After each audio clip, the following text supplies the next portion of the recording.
말씀은 예레미야 15장 11절입니다. 여호와께서 이르시되 내가 진실로 너를 강하게 할 것이요 너에게 복을 받게 할 것이며 내가 진실로 내 원수로 재앙과 환난의 때에 내게 강구하게 하리라. 복을 받게 하라 라는 제목으로 말씀이 주는 교훈 함께 나누겠습니다. 지금 이스라엘의 범죄는 실로 심각하였습니다. 하나님께서는 자신이 너무나도 사랑하는 종, 백성들이 너무나도 따랐던 종인 모세와 사무엘이 자신 앞에 섰다 할지라도 하나님의 마음은 백성들을 향할 수 없다고 하십니다. 그들을 하나님 앞에서 쫓아내보내고자 하는데 하나님의 단호하심을 백성에게 전해야 하는 선지자 예레미야는 매우 힘겹고 외로웠을 것입니다.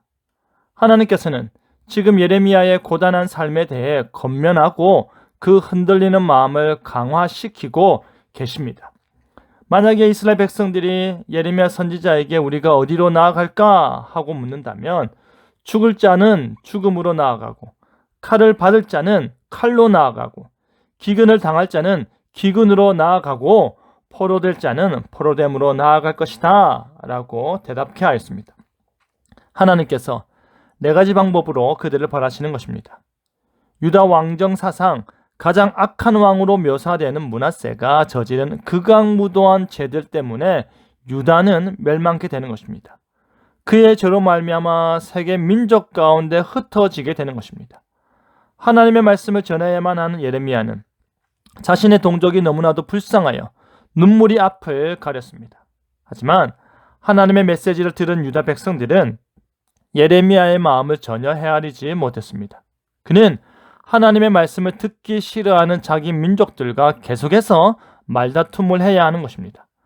긍정적인 메시지를 줘야지, 잘 될 것이라 격려해야지, 그럼에도 불구하고 복받을 것이라고 말해야지 왜 저주를 말하고 심판을 말하고 경고에 경고를 더하느냐라는 것입니다.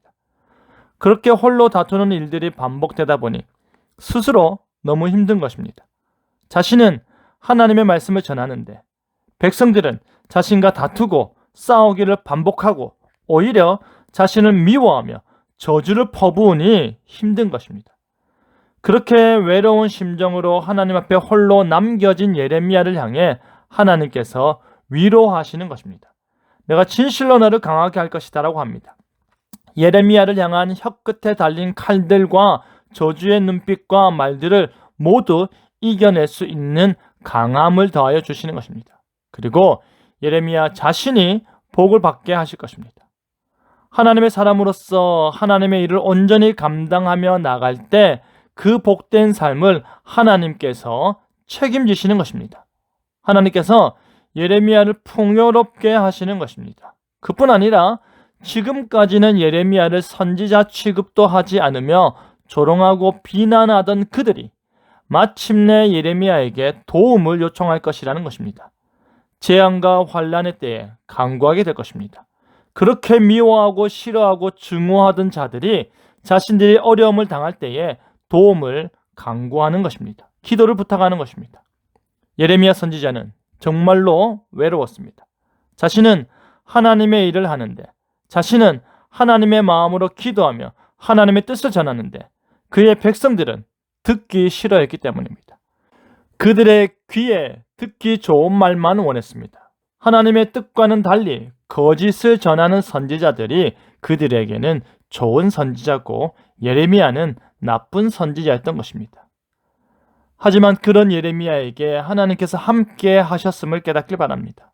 하나님께서 예레미야 편에 계셨습니다.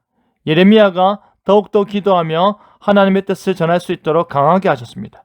예레미야에게 복의 복을 더하여 주셨습니다. 바로 하나님께서 하신 일임을 믿으시길 바랍니다. 결국에 예레미야에게 다시금 기도를 부탁하고 도움을 요청케 하시는 것입니다. 진정 그들에게 필요한 선지자요, 좋은 선지자가 예레미야임을 깨닫게 하시는 분이 바로 하나님이심을 믿으시길 바랍니다.